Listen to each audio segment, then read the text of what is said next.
Армысыздар, құрметті қазақ елі, сіздерді өз арнамда көргеніме қуаныштымын. Қалайық, бірден айтайын, ресейлік тележүргізуші журналист Тина Канделакидің Қазақстанға кіруіне тыйым салынды. Ресми қазақ билігі оның Қазақстанға аттап баспайды деді.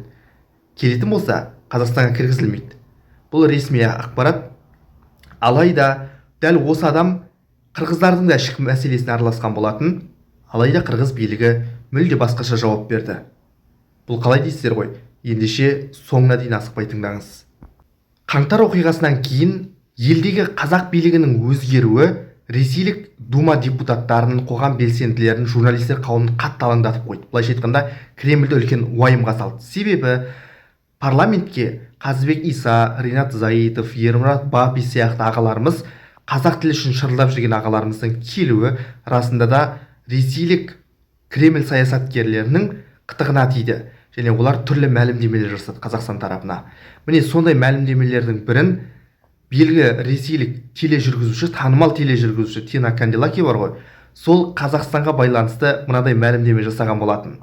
Тина Канделаки былай деп жазды: Қазақстанда ақырындап орыс тілі ығысып жатыр.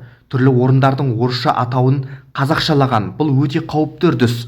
Одан кейін орыс мектептерін жабу, кеңес заманында орнатылған ескерткіштерді алып тастау, орыс тілінде сөйлеуге тыйым салу секілді дүниелер бар деп, азғандай қазақтың қытығына тигені сондай. Бұл адам тіпті қазақтарды мәңгүрт деп атауының өзі халықты одан әрі ашындырып жіберді.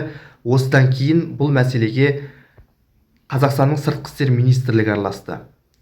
Осыған байланысты Қазақстан сыртқы істер министрлігінің өкілі былай деп жауап берген болатын. Айбек Смадияров былай дейді: ол әр мемлекеттің өзінің ішкі шарасы. Біреу ұнамаса үйіңізге кіргізбейсіз ғой. Сол секілді біз де кіргізбейміз. Керек кезде шара қабылданады. Оны нақты бүгін ертең кіргізбейсіздер ме деп талап етпеңіздер. Мемлекет ондайды еш қашан кешірмейді. Ол Қазақстанға келе қоймас.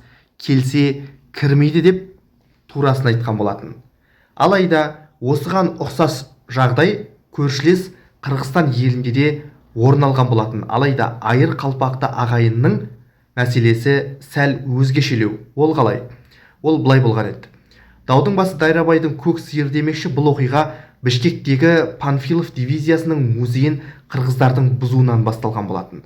Ал айдаладағы қырғыздардың астанасындағы осынау жағдай Тина Канделакидің қытығына тиіп кеткен сияқты. Осылайша ол қырғыздардың да ішкі мәселесіне араласа бастады.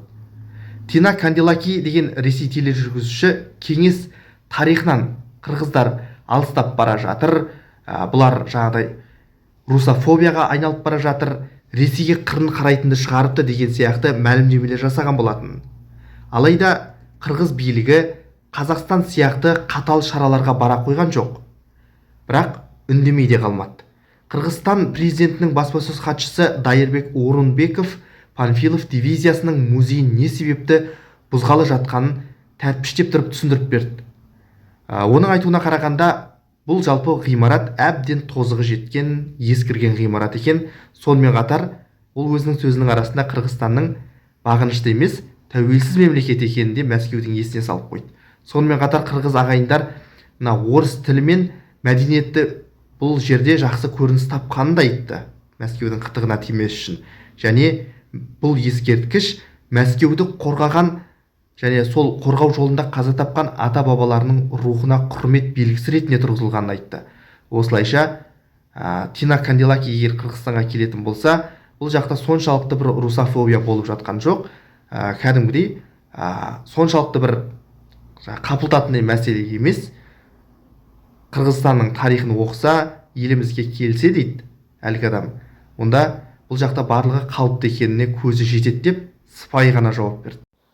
Көріп отқандарыңыздай, бір адам екі мемлекеттің де ішкі ісіне араласпақ болып, оларға тиісті.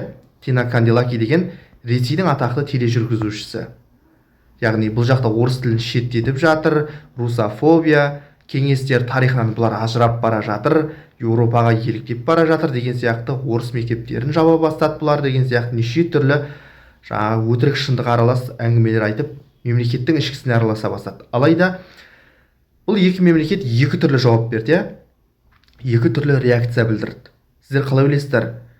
Қазақ билігі дұрыс жасады ма? Яғни қатал түрде шара қолданып бұл адамды елге кіргізбейміз деп қатал шешім қабылдаған қазақ билігінің қабылдаған шешімі дұрыс па, әлде айыр қалпақты ағайынның жұмсақтап әдемілеп жеткізген дипломатиялық қадамы дұрыс болды ма? Қалай ойлайсыздар?